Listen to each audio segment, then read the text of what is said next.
Speaking Task 1. You will be asked a question about a familiar topic. You will then have 15 seconds to prepare your response, and 45 seconds to speak. Do you prefer traditional classroom learning over online courses? Provide specific examples to support your position. Prepare your response after the beep.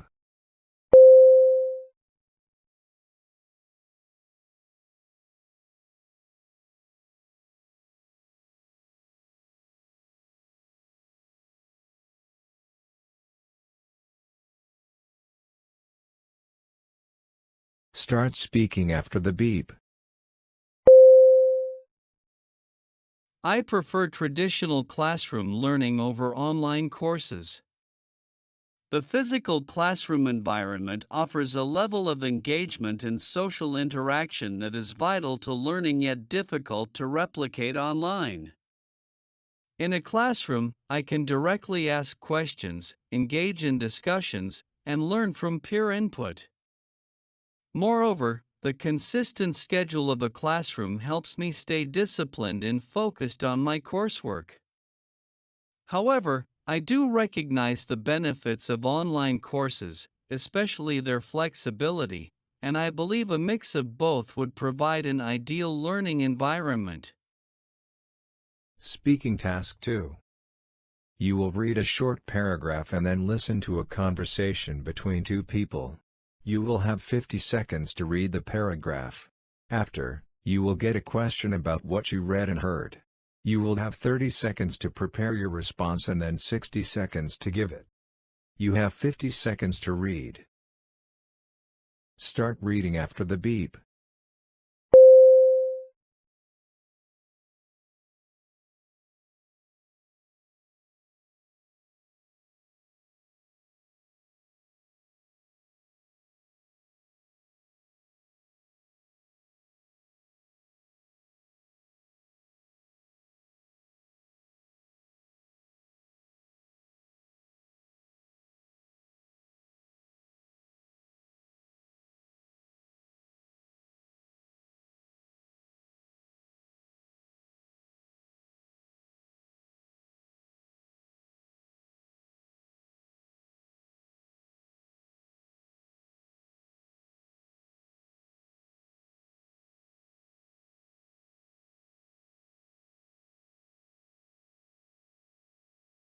Now listen to the conversation between two people. I don't like the university's plan. Really? I've ridden those buses, and sometimes there were only a few people on the bus. It did seem like kind of a waste. I see your point, but I think the problem is the route's out of date. It only goes through the neighborhoods that have gotten too expensive for students to live in. It's ridiculous that they haven't already changed the route, so it goes where most off-campus students live now. I bet if they did that, they'd get plenty of students riding those buses. Well, at least they're adding more parking. It's gotten really tough to find a space. That's the other part I don't like, actually. Cutting back the bus service and adding parking's just going to encourage more students to drive on campus. And that'll just add to the noise around campus and create more traffic. And that'll increase the need for more parking spaces. Yeah, I guess I can see your point. Maybe it would be better if more students used the buses instead of driving. Right. And the university should make it easier to do that, not harder. The man expresses his opinion of the university's plan to eliminate the bus service. State his opinion and explain the reasons he gives for holding that opinion. Prepare your response after the beep.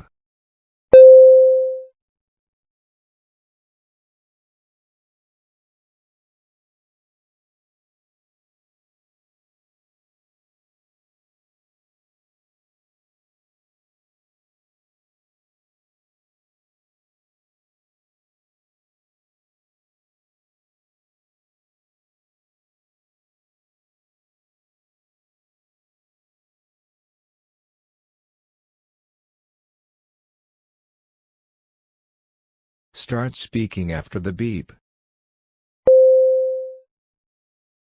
The man expresses the opinion that he doesn't like the university's plan to discontinue the bus service. He believes that the problem with the buses is that their routes are out of date. He thinks that the buses should go through the neighborhoods where most off-campus students live now, instead of the expensive neighborhoods. He believes that if the university changed the routes to accommodate the students' needs, they would get plenty of students riding the buses. The man also mentions that he doesn't like the plan to add more parking spaces because it will encourage more students to drive on campus. This will lead to more noise, traffic, and the need for even more parking spaces. He suggests that instead of cutting back the bus service, the university should make it easier for students to use the buses.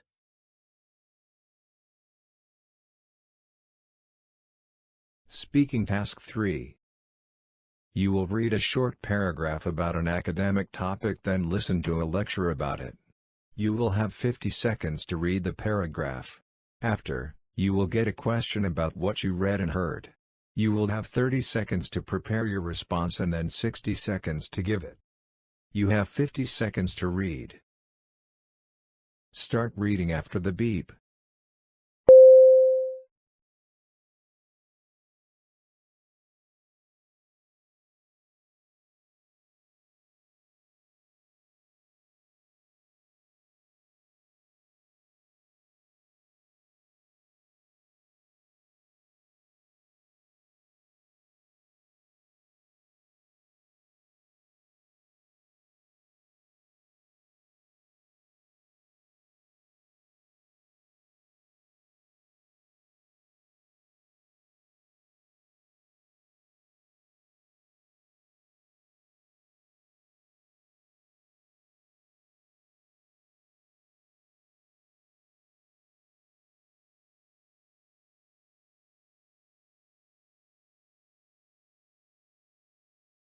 Now listen to the lecture. Let's compare the US and Japan as an example to illustrate the workings of the cultural dimensions theory.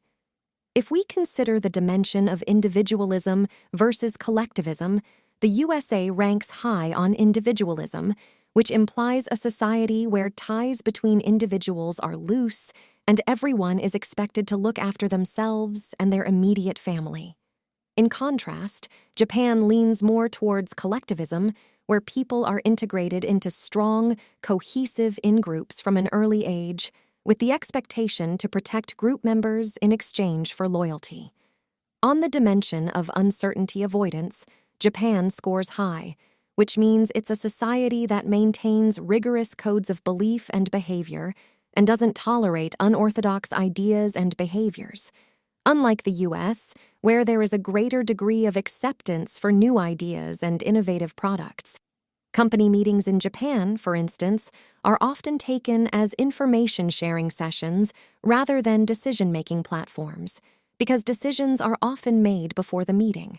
It's about maintaining harmony within the group, one of the main characteristics of a high uncertainty avoidance society. Explain how the concept of cultural dimensions theory is illustrated by comparing the cultural dimensions of the US and Japan. Prepare your response after the beep.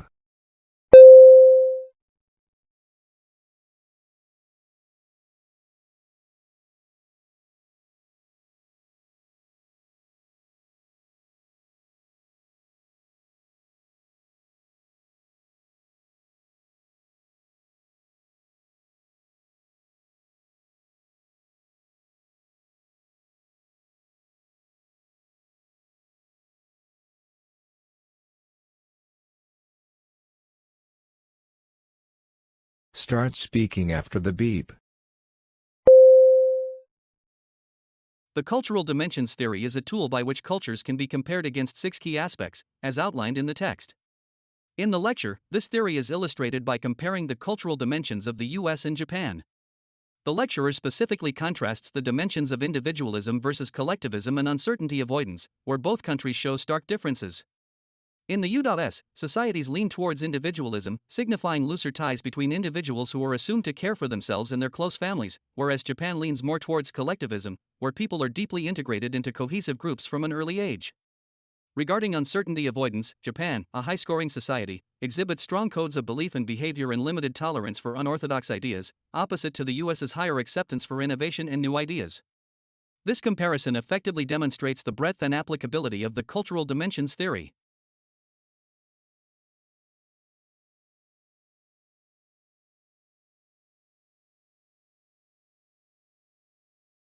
You will listen to a lecture about an academic topic.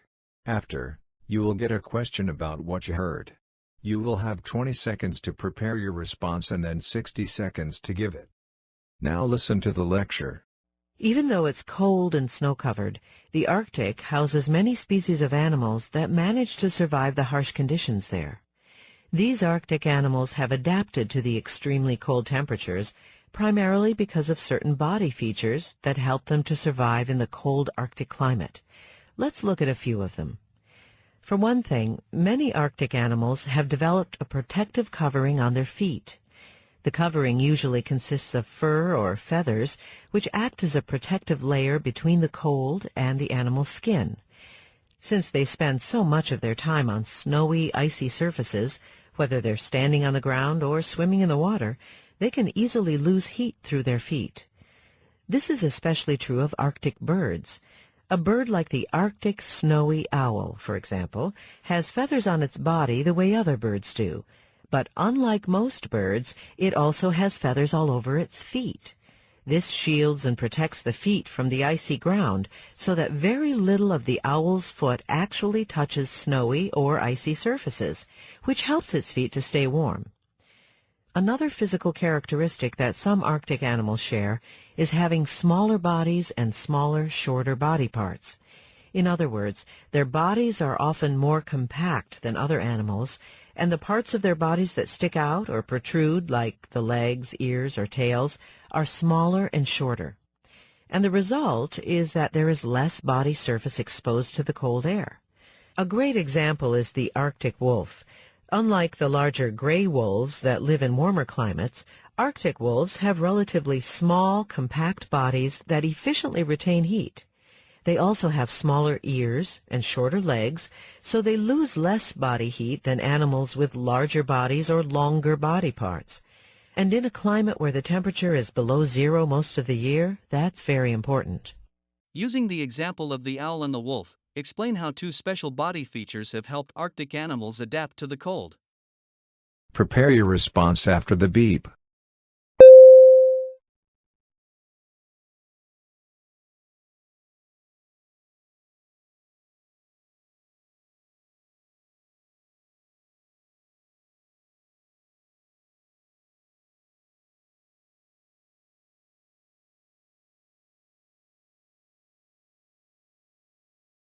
Start speaking after the beep. The Arctic animals, like the snowy owl and the Arctic wolf, have special body features that help them survive in the extreme cold. The snowy owl has feathers all over its feet to protect them from the icy ground, keeping them warm. This way, very little of the owl's foot touches the cold surface. Similarly, the Arctic wolf has a smaller, compact body with smaller ears and shorter legs, which helps retain heat and prevent heat loss. These special features allow these animals to adapt to the cold Arctic climate and thrive in the harsh conditions. They are able to stay warm and survive in a place where the temperature is below zero most of the year.